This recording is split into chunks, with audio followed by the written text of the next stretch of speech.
आइए, global market से थोड़ा सहारा कम मिल रहा है। लगातार 3 दिन अमेरिकी बाजार घटे हैं और शुक्रवार को बड़े इंटरेस्टिंग आंकड़े आए हैं, नौकरियों के भी और बेरोजगारी के भी। और वो आंकड़े इंटरेस्टिंग है, जरा समझना चाहिए। एक और जहाँ नौकरियां कम लग रही है, वहाँ पर दूसरी ओर बेरोजगार लोग भी कम हैं। तो दोनों आंकड़े अलग अलग विरोधाभास वाले, अलग अलग कहानी बताने की कोशिश कर रहे हैं। एक्चुअली इसका मतलब क्या है, बग्गा साहब ही समझाएंगे। सर समझाएं जरा।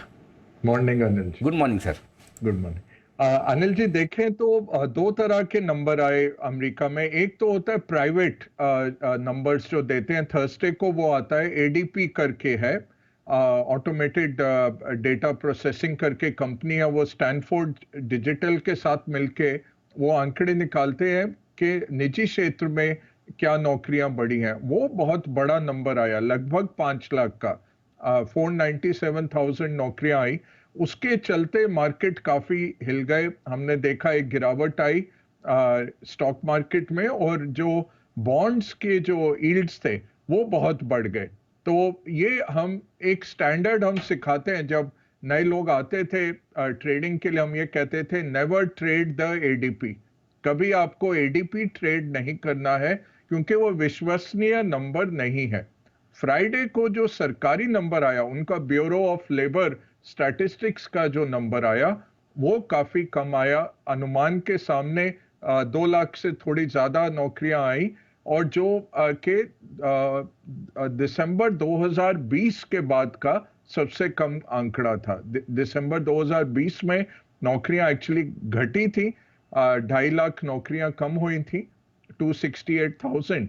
उसके सामने ये आंकड़ा लोएस्ट आया इतने महीनों का, लगभग 18 महीनों का ये आंकड़ा सबसे कम आया। और ये क्या दिखा रहा है, पिछले 2 महीने के जो नंबर बहुत तेज थे, उनमें भी कटौती की गई। तो 77,000 नौकरियां अप्रैल से काटी गई, और लगभग 40,000 नौकरियां मई के नंबर में से काटी गई। अब इसमें हमें क्या देखना अनिल जी, 43% एक्यूरेसी है इस डेटा की। 43% कंपनियां इनके स्टैटिस्टिक्स को टाइम पे रिप्लाई भी करती हैं।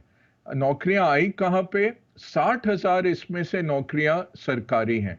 तो लगभग 2 लाख में से 60,000 तो सरकारी नौकरियां थी। निजी क्षेत्र में देखें कहां कटौती हुई, कहां नौकरियां कम हुई, ट्रांसपोर्ट, वेयर हाउसिंग, फाइनेंस और इंफॉर्मेशन टेक्नोलॉजी। जो आप देखते रहे हैं कि नौकरियां काटी जा रही हैं, वो फाइनली इस डेटा में आने लग गया। फिर भी ये लैग्ड डेटा है। लैग्ड मतलब पीछे देखने वाला डेटा है। और यही जानकार कह रहे हैं कि लेबर मार्केट बहुत लैग्ड रहता है। रिसेशन पहले आता है, लेबर मार्केट फिर रिएक्ट करता है। तो फेड ने ज्यादा रेट बढ़ा दिए ऑलरेडी। इन्फ्लेशन जो वेडनेसडे को आने वाली है, 3.1 का अनुमान है। आज सवेरे आप एडिटर स्टेक में भी उसका जिक्र कर रहे थे। तो 4% के ऊपर से 3.1 पे आ जाएगी। 2% अब नहीं आएगा, इतना जल्दी ही नहीं आएगा, 1-1.25 साल लगेगा 2%, अनलेस रिसेशन आ जाता है इकोनॉमी में। तो डर यही है कि ओवर एक्सटेंड ना कर दे फेड। जो पहले इन्होंने बहुत नर्म रखी पॉलिसी, पहले अगर कर लेते तो इतना रेट नहीं बढ़ाना पड़ता, और ये नया लिस्टिंग आ गया। आइए, बग्गा साहब से एक बार जरा राय ली जाए। बग्गा साहब बताएं सर, ये जो कमोडिटीज़ को लेकर जो कुछ भी बड़े बैंक्स हैं वो थोड़े हिल रहे हैं, और जो कच्चे तेल को लेकर भी सब कुछ होने के बावजूद टारगेट नीचे के आ रहे हैं, क्या कहेंगे सर? हाँ, ये तेल का बहुत ही एक मैसिव मूव है। अगर आप देखें, पिछले हफ्ते 5% बढ़ा तेल, और 5 मिलियन बैरल की कटौती है ओपेक प्लस की तरफ से। अगर सारे जो अभी तक कटौती करते रहे हैं, और रशिया ने जो पिछले हफ्ते अनाउंस किया, सब मिला लें तो लगभग दुनिया का 5% डिमांड की कटौती इन्होंने की। उसके बावजूद आज देखिए जिस तरह से तेल मूव कर रहा है। पिछले हफ्ते जरूर 5% ऊपर गया कि सऊदी और रशिया अगर कटौती करेंगे।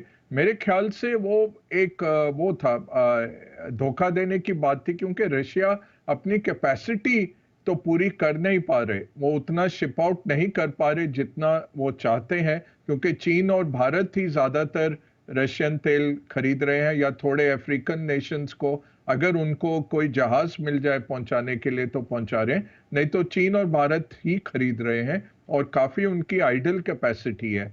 तो ये एक टेक्निकल कट ही था अनिल जी के आपने बोल दिया कि हम नहीं करेंगे उत्पादन, पर वो उत्पादन तो वो कर नहीं रहे थे। अब रही बात मंदी की, आज जो चाइना के नंबर आए, जैसे नेहा ने बोला, सीपीआई 0% हो गया, जनवरी में 2% था, साल दर साल आज जो नंबर निकल के आया जून के लिए 0% पे आया। डब्ल्यूपीआई प्रोड्यूसर प्राइस जो हम कहते हैं -5.4, अनुमान 5% था, और मई का नंबर 4.6% था, उसके सामने -5.4 की गिरावट दिखी। और चाइना फैक्ट्री है दुनिया भर की, अगर चाइना में प्रोड्यूसर प्राइसेस नेगेटिव आ रहे हैं, यूरोप में ऑलरेडी नेगेटिव है, भारत ने भी देखा डब्ल्यूपीआई नेगेटिव, यूएस में भी नेगेटिव, यही दर्शा रहा है कमोडिटी प्राइसेस गिरी हैं और लागत इतनी नहीं है। दूसरी बात, उम्मीद नहीं है उतनी लागत की। तीसरा, जो हेज फंड्स ट्रेडिंग करते हैं, बड़ी बड़ी ट्रेडिंग कंपनीज हैं कमोडिटीज में, वो क्या करते हैं, पोजीशंस ले लेते हैं फिर, और जितना जिस तरफ ट्रेंड जाता है उसको उतना ही दबाते हैं। तो ये जो शॉर्ट पोजीशंस थी पिछले हफ्ते ऑयल में, वो पकड़ी गई थी, तभी वो 5% उछला, कुछ ऐसा नहीं था। और आज फिर राहत दिख रही है, तेल की कीमतें नीचे जा रही हैं क्योंकि डिमांड तो है नहीं। बट पिछले हफ्ते जरूर कोई स्टेट एक्टर उतरा था जिसने ये ट्रेडिंग पोजीशंस को पकड़ा जाके, क्योंकि शॉर्ट बहुत ज्यादा हो गए थे तेल के बाजार में, और वो थोड़े कटे पिछले हफ्ते। तो अभी उम्मीद यही है कि ग्लोबल स्लोडाउन है, रिसेशन नहीं आएगा, ये उम्मीद यही है। जीडीपी नाउ जो फेड, अटलांटा फेड निकालता है हर हफ्ते, जो लेटेस्ट उनका आंकड़ा आया है, पहली तिमाही तो 2% ग्रोथ थी यूएस की, और दूसरी तिमाही में भी 2.1% की ग्रोथ बता रहे। तो सॉफ्ट ही है, बट स्लो डाउन नहीं है, यही अभी तक दिख रहा है। बट चाइना से काफी प्रॉब्लम दिख रहे हैं, क्योंकि चाइना ने डेटा देना भी बंद कर दिया। पहले भी वो विश्वसनीय डेटा तो नहीं होता था, बट कुछ तो होता था देखने के लिए, बट काफी डेटा उन्होंने बंद कर दिया। जेनेट येलन 3 दिन बिता के आई, 10 घंटे उन्होंने मीटिंग्स की, क्योंकि जो नए रेगुलेटर्स आए हैं चाइना में, इंक्लूडिंग उनके जो फाइनेंस मिनिस्टर हैं, सब बहुत अंदरूनी लोग हैं। वो जी के उनके अंदर के सर्कल के लोग हैं, और वेस्ट में उनको कोई जानता नहीं है ज्यादा, ना कोई जानता है कि उनकी पर्सपेक्टिव क्या है, उनकी सोच क्या है इकोनॉमी की तरफ और विश्व के साथ जो लिंकेज है उसकी तरफ।